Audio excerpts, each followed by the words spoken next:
Baik, selamat sore semuanya. Di sini kami akan mempresentasikan atau memaparkan materi tentang keselamatan dan kesehatan kerja atau K3, yaitu tentang spesifikasi pengelolaan getaran atau vibration meter.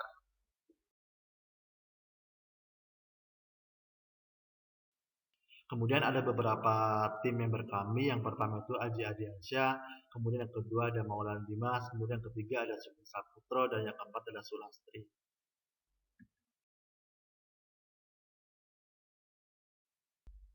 Nah, menurut konsep fisika, cerminan gelombang merupakan perambatan fisika.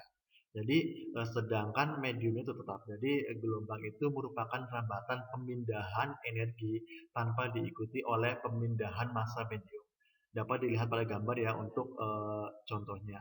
Kemudian, eh, gelombang longitudinal itu adalah gelombang yang arah rambatannya sejajar dengan arah getarnya atau arah fungsikannya. Nah, sebelum kita lanjut ke slide berikutnya, itu kita mengenal terlebih dahulu tentang getaran.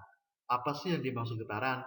Getaran itu adalah gerakan bolak-balik secara berkala suatu titik keseimbangan. Pada umumnya, setiap benda dapat melakukan getaran. Jadi, suatu benda itu dapat dikatakan getar bila benda itu bergerak bolak-balik secara berkala melalui titik keseimbangannya. Nah, itu dapat dilihat di contoh di bawah ini pada gambar di bawah itu menjelaskan tentang gerakan dua titik atau keseimbangan gitu ya. Nah, ini dapat dikutip dari beberapa ahli yaitu menurut R.S. Rao dan K. Gupta tahun 1984 6 sampai 7. Itu dia mengatakan bahwasannya apa? Bahwasannya karakteristik yang menetapkan besarnya tingkat getaran itu ditentukan oleh amplitude getaran yang berhubungan antara titik puncak ke puncak. Kemudian titik puncak, titik rata-rata, dan tingkat round mean square atau RMS seperti pada gambar di bawah ini. Jadi dapat dilihat pergerakan suatu getaran gitu ya.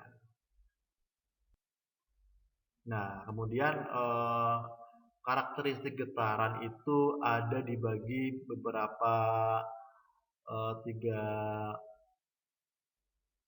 tiga pembagian. Itu yang pertama itu kecepatan atau velocity, kemudian yang kedua itu perpindahan atau displacement, kemudian yang ketiga itu ada percepatan atau acceleration. Nah, apa sih pengaruh getaran itu bagi terhadap kesehatan?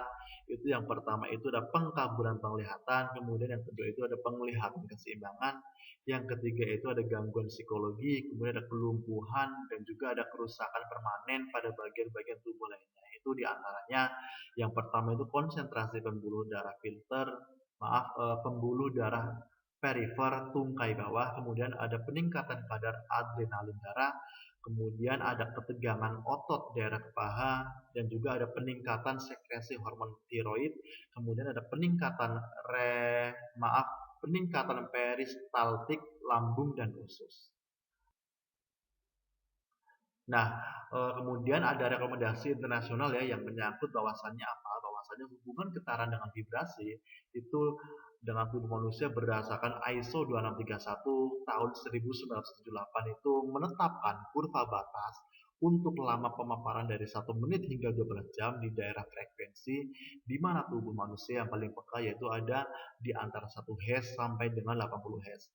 Dan juga di mana tubuh terkena getaran atau vibrasi itu melalui yang pertama ada kaki bagi orang yang berdiri, kemudian yang kedua ada pantat bagi orang yang duduk, kemudian yang ketiga itu ada seluruh tubuh bagi orang yang berbaring. Jadi dapat diartikan ada 3 bagian tubuh yang terkena getaran ya.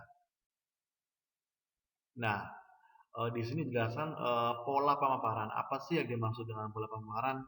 Yaitu rekomendasi internasional yang menyangkut hubungan getaran atau vibrasi dengan tubuh manusia ISO 2631 tahun 1978 itu menetapkan apa? Menetapkan kurva batas untuk lama berlangsungnya getaran atau vibrasi dari 1 menit hingga 12 jam di daerah frekuensi di mana tubuh manusia paling peka, yaitu antara 1 Hz sampai dengan 80 Hz. Nah, ada beberapa kerangka tubuh manusia, alat-alat, dan otot memiliki sifat elastis dan kelembapan secara bersama-sama menerima frekuensi dan intensitas getaran dari sumbernya.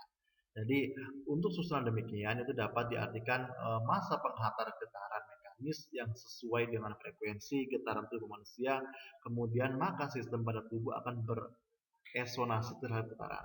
Misalnya apa? Yang pertama itu antara struktur mata 30 sampai 80 Hz. Kemudian yang kedua ada sistem lengan bahu dari 4 sampai 5 Hz. Kemudian kepala itu 25 Hz. Kemudian ada sistem dada dan perut itu range-nya 10 sampai 12 Hz. Kemudian terakhir ada tungkai. Tungkai itu range-nya 2 sampai 20 Hz. Nah, dapat dilihat pada gambar ya bahwasanya pola pemaparan dapat diartikan sebagai berikut. Itu menurut apa? Menurut rekomendasi internasional menurut ISO 12, maaf ISO 2631-1 bahwasanya apa? Kurva batas atas itu berlangsungnya vibrasi dari 1 menit hingga 12 jam. Jadi di daerah frekuensi tubuh manusia paling peka itu di range 1 Hz sampai 80 Hz.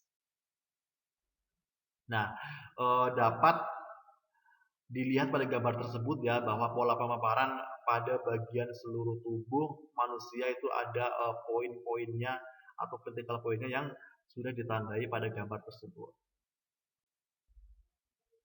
Nah, kemudian kita akan membahas tentang standar lingkungan kerja. Jadi, standar ujinya apa? Yang pertama itu ISO dengan metode vibration drum. Itu berdasarkan standar ISO DIS 26 atau Diesel Engines, Generator, dan Kompresor. Itu frekuensinya range-nya 25 sampai 100 Hz dengan percepatan 4 meter per dead kuadrat selama 4 sampai 8 jam kerja. Jadi itu merupakan dari sertifikasi Biro Klasifikasi Indonesia atau BKI volume ketiga Rules of Machinery Construction.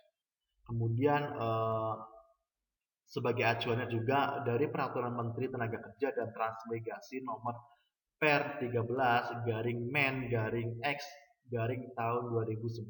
Itu membahas tentang apa?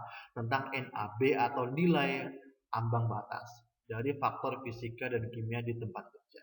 Kemudian ada threshold limit value atau TLV, American Conference of Governmental Industrial Hygiene itu atau disingkat dengan ACGIH itu tahun 2010 sampai 2011. Nah, dapat diperhatikan ya pada tabel di bawah ini itu tabel menunjukkan tentang nilai ambang batas getaran untuk pemaparan lengan dan tangan yang diizinkan oleh Permenaker Trans. Itu nomor berapa? Nomor 13 garing men garing X garing 2011. Itu tentang NAB atau nilai batas ambang batas faktor fisika dan kimia di tempat kerja. Itu dapat dilihat ya pada tabel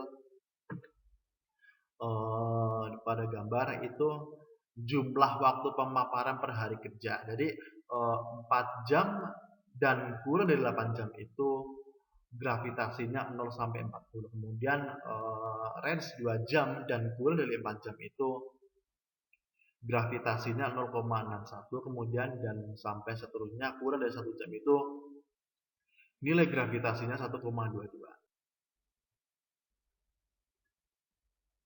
Nah, kemudian kita akan membahas tentang pengukuran getaran di tempat kerja. Jadi, salah satu pengukuran lingkungan itu yang dilakukan di tempat kerja yaitu dengan cara pengukuran getaran yang dilakukan pada titik-titik yang terdapat kontak atau terdapat aktivitas dari pekerja. Jadi, pengukuran getaran itu dilakukan menggunakan alat khusus ya, yaitu namanya vibration meter. Kemudian seluruh hasil pengukuran itu dicatat dan didokumentasikan ya, dan juga dibandingkan atau dikompar dengan nilai batas ambang atau nilai ambang batas getaran untuk pemaparan lengan dan juga tangan ya, yang diizinkan oleh Permenaker Trans yang tadi dijelaskan bahwasanya nomor 13 garing men garing X garing tahun 2011 itu tentang NAB atau nilai ambang batas. Nah, kita akan membahas tentang metode uji. Apa sih yang kita gunakan untuk metode ujinya? Yaitu dapat dilihat pada gambar. seperti yang didefinisikan oleh ISO 5349 tahun 1986, ANSI S3.34 tahun 1986. Itu menjelaskan apa? Menjelaskan tentang ilustrasi berikut menunjukkan suatu sistem koordinat yang digunakan untuk mengukur getaran pada tangan-tangan manusia. Jadi menjelaskan tentang getaran pada tangan manusia gitu ya. Nah, di sini dijelaskan bahwasannya alat ukur atau alat uji yang bernama vibration meter itu untuk mengukur getaran pada manusia. Dapat dilihat pada gambar ya untuk alat ujinya. Nah, kemudian kita masuk ke pengukuran getaran di tempat kerja. Tujuannya apa sih?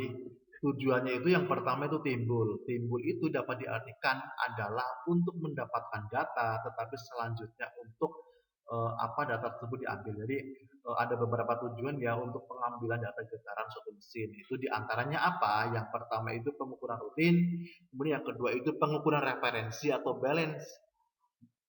Yang kedua pengukuran referensi atau baseline measurement.